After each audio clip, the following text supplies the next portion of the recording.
Do you know the name Jordan Tristan Walker? Well, if you don't, you may soon know it pretty reflexively.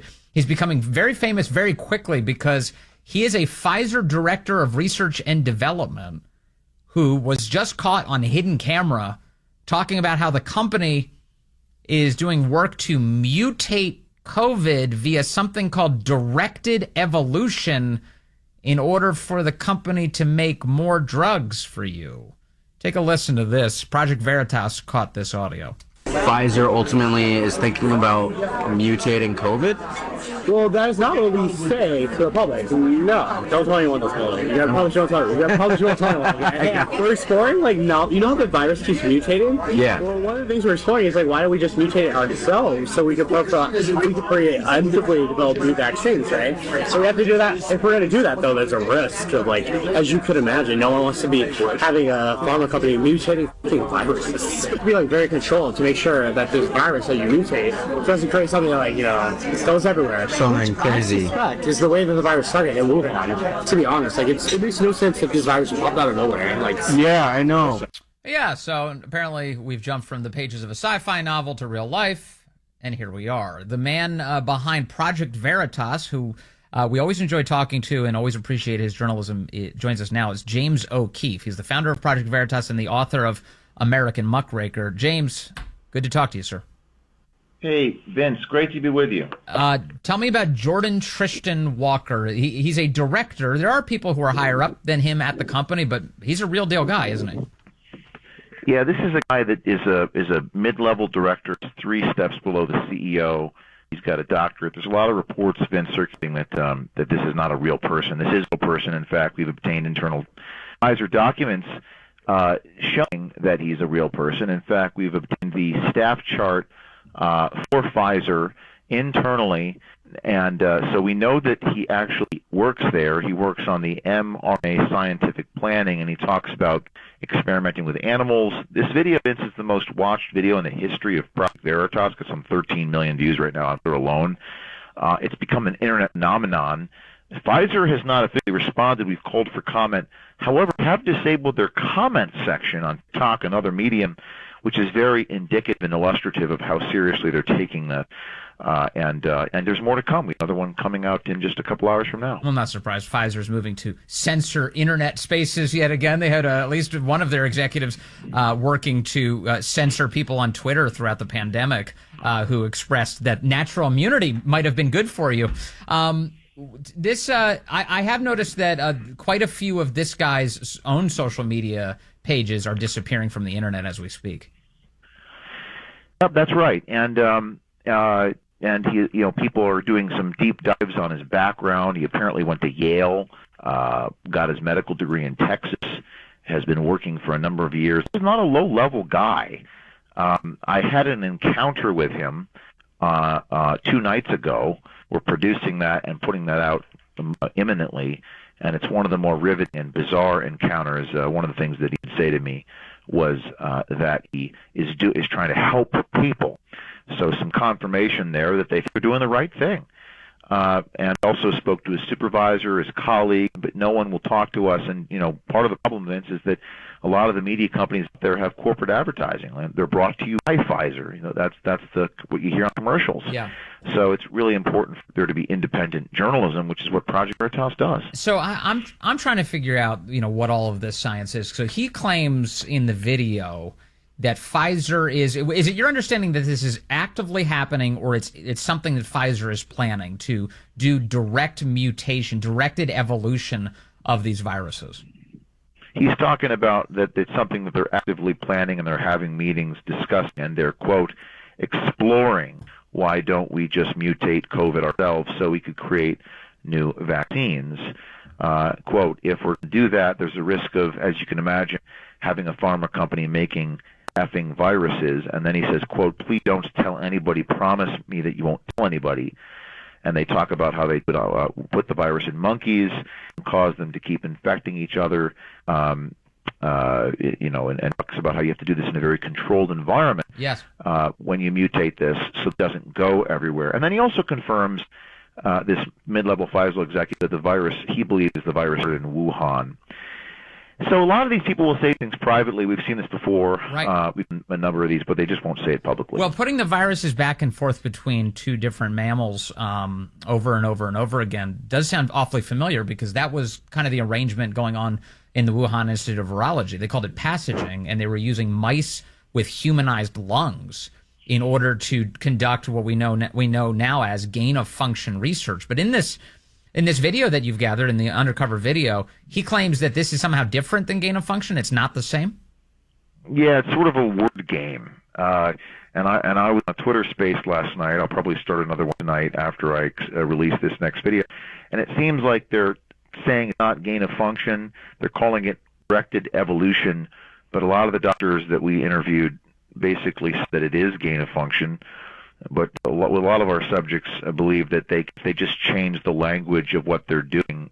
If they change how they refer to the substance of what they're doing, it changes the substance of what they're doing. It's very postmodern, but we've seen that time and time again. Yes. To avoid accountability. Yeah, that's a Fauci move. Fauci, sitting before Congress, was pulling the same stunt over and over and over again. And the reality is, I don't care what you call it, if you're making viruses more infectious and dangerous to humans, you are doing something that is that most people would disapprove of, actually, if they knew about it. Correct. And I think even people on the left would disapprove of it. And it's sort of interesting. There's no negative comment, no hateful things. There's only one Newsweek article that come out, which is hilarious to read, because they're talking about the editing of the video and interstitials and sound on camera from James. It's like, why don't you just write an article how they write New York Times articles if we're going to deconstruct sentences, rather than actually address the merits of this? And a lot of people say, well, I don't know if they're a real person. It's like, well, here's all the internal documents showing his Pfizer email address and the staff chart, and it's fascinating to watch these media organizations have cognitive dissonance and refuse to be verifying or corroborating on their own when the guy's literally on tape and you see his lips moving. Yeah, they're not interested in speaking truth to power. They're defensive of power. They close ranks around power as quickly as possible. So you put this out. The media's reaction to it is to attack you for editing the video, which you're supposed to do if you do an act of journalism. You should edit it to make it something that somebody can actually consume.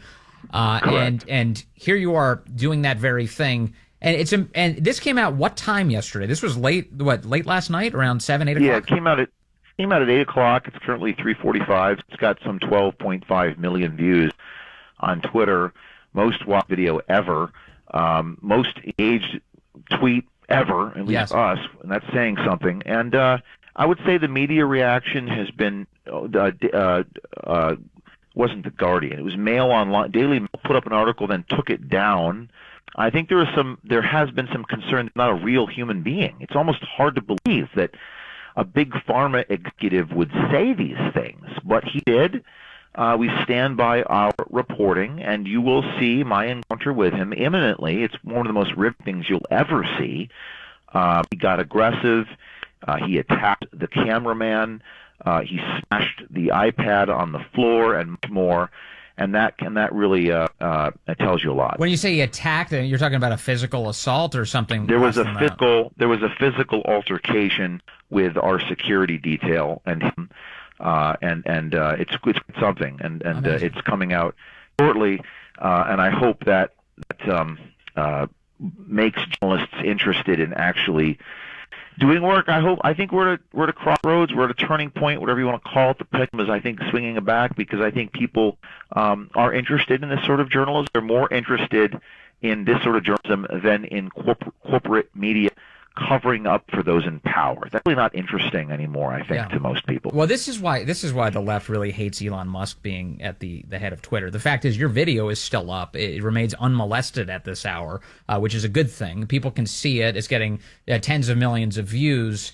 And as a result, we're in this bizarro universe where Pfizer's PR team thinks that they don't have to respond to this so long as the New York Times doesn't talk about it. Is that where we are? Correct. That is exactly where we are. And I don't think we've reached the turning point yet where I still think we need legacy media to cover our work for it to really have legs. But I don't know if we're at that turning point yet. But Elon taking over Twitter maybe we're there.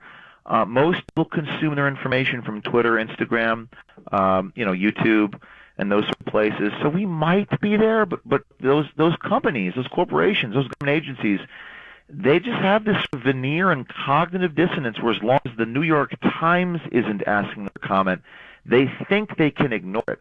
I think they're wrong in the long tail. I think that won't work over time. It works right now. Because most Americans, maybe more than 50%, just believe what they're told on Wikipedia and CNN. But that is changing. The only other thing that might compel them at this stage to respond is if members of Congress who have actual power begin to vocalize concerns. Have any Republicans, to your knowledge, said anything about your reporting? Oh, yes. I would say, without breaking confidence, the majority of Republicans in Congress are passionate, interested, and helpful to Project Veritas right now. But we need a Democrat. I mean, there has to be first of all, the Senate doesn't have super power.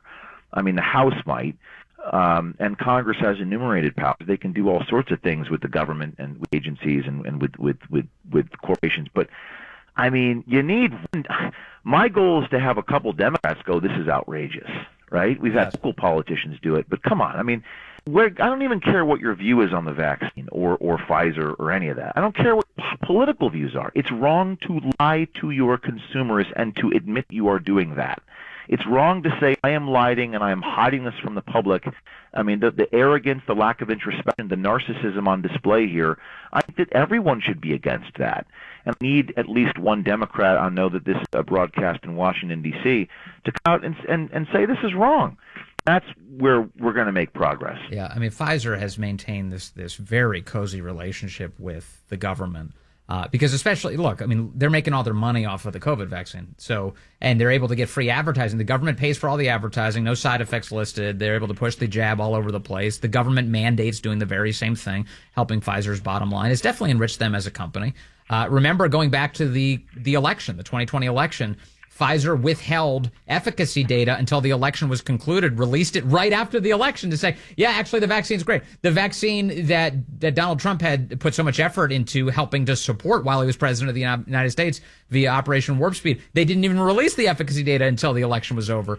And so at some point you go, wait a second, the deception, a little much for a company that's supposed to be helping people with medicine. Yeah, Walker also says that the revolving door for all government officials with the FDA.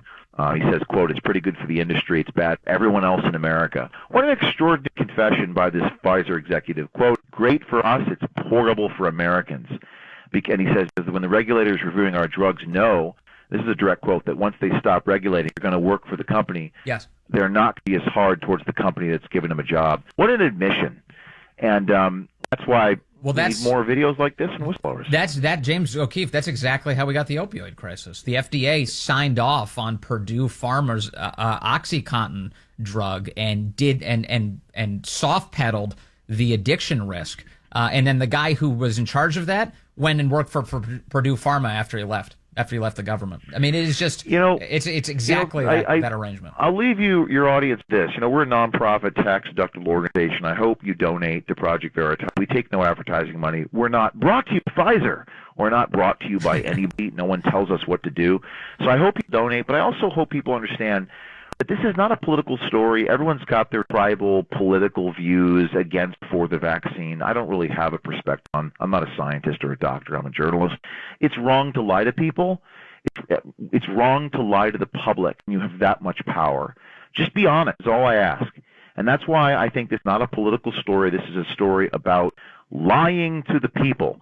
Support Project Veritas by donating at projectveritas.com or by sending us a tip at veritastips@protonmail.com. We appreciate you guys out there who support us. I know many of you do. And stay tuned for the most riveting, bizarre, entertaining, enlightening interaction between me and this guy out probably about 30 minutes. Things get physical, we're told. James O'Keefe, thank you very much from Project Veritas. Good to have you today. Thanks, man. See you. It's 3:50 now.